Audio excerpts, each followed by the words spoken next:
დიაბეტი ოჯახში არავის ქონია, არც მე დამემართება?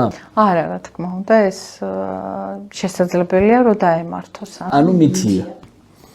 და თუ ოჯახში დიაბეტი ჰქონდათ, მეც აუცილებლად აღმოჩნდა. ესეც მითია. აჰა. შაქრიანი დიაბეტი გამხდარ ადამიანს არ უჩნდება? ესეც, ანუ შაქრიანი დიაბეტი უჩნდება როგორც გამხდარ ადამიანს, ასევე მსუქან ადამიანს, ანუ ესეც მითია. ესეც მითია. წონის მატება ნიშნავს, რომ დიაბეტის პრობლემა ჩნდება? სამომავლოდ შესაძლებელია წონის მატების შემთხვევაში იყოს ალბათ უფრო ხოლმე, ამას დავეთანხმებ. ნახევრად მითია. კი. ჭარბი წონა ყოველთვის ჰორმონალური დარღვევის შედეგია, ასეთი არ არის მითია. აუცილებელი, რომ იყოს ჰორმონალური დარღვევები ამ დროს. ბევრ ტკბილს თუ ჭამთ, აუცილებლად დიაბეტი გაგვიჭდება. არანაირად ესეც მითია. თუმცა ყოველ შემთხვევაში რაღაც რისკებს მაინც რისკები არის, როგორც ვთქვით, ტიპი 2 დიაბეტის დროს, მაგრამ აუცილებლად რომ ეხა გინდა თუ არა ტკბილეული შევჭამე და ხვალ უკვე დიაბეტი განმიმითარდება, მით უმეტეს ტიპი 1 ინსულინ დამოკიდებულების დროს შეიძლება ხოლმე ესეც შეიძლება ესე ვთქვათ რა 30-ზე ტიპი 2-ის დროს კი ალბათ და ტიპი 1-ის დროს არა. ერთ-ერთ ასეთ მითსაც გადავეყარეთ, ფარისებრი ჯირკვლის პრობლემის მქონე ადამიანებისთვის გარუჯვა არ შეიძლება.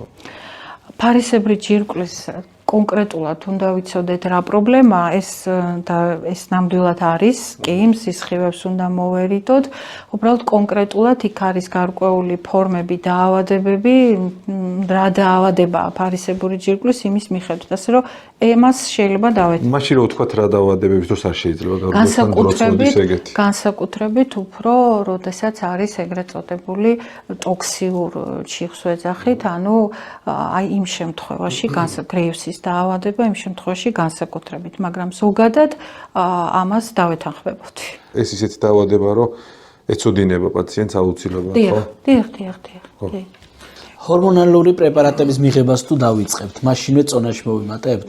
იცით, უყურებთ ჰორმონალურ პრეპარატებში გააჩნია რას ვგულისხმობთ, ხო? ჰორმონალური პრეპარატები შეიძლება იყოს ეს სასქესო ჰორმონების პრობლემა გვაქვს, შეიძლება თუ კონკრეტულად ფარისებურ ჯირკვალზე ვსაუბრობთ, რადგან ეგ არის უფრო ხშირი, ფარისებრი ჯირკვლის ჰორმონის დაწყება თიროქსინი პირიქით წონაში მატებას არ გამოიწვევს, პირიქით გამოიწვევს კლებას. აქაც ანუ განსაზღვრული ახლა მითია იმ შემთხვევაში თუ ფარისებრი ჯირკვლის ჰორმონალურ პრეპარატებზე საუბრობთ, მაგრამ სხვა ჰორმონალურმა შეიძლება გამოიწვიოს.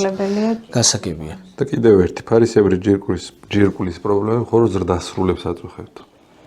არა, რა თქმა უნდა. და ერთიც ფარისებრი ჯირკვლის ამოჭრა ანგრევს ადამიანის ცხოვრებას. არანაირად არაფერს არ ანგრევს. სწორად უნდა გაკეთდეს ოპერაცია და პრობლემა არ უნდა იყოს და შემდგომ მთელი ცხოვრება ეს ადამიანი ფარისებრი ჯირკვის გარეშე არსებობს, ოღონდ გარედან იღებს ჩანაცვლები თერაპიას ვეძახით ამას, ანუ იმ ჰორმონს ტაბლეტის სახით სვამს გარედან, ჩვეულებრივად აგრძელებს თავის ცხოვრებას. ძალიან კარგი გამოდგა ანტიბიოტინი ვიშო. ასე რომ ხშირად გამოვიყენოთ ხოლმე.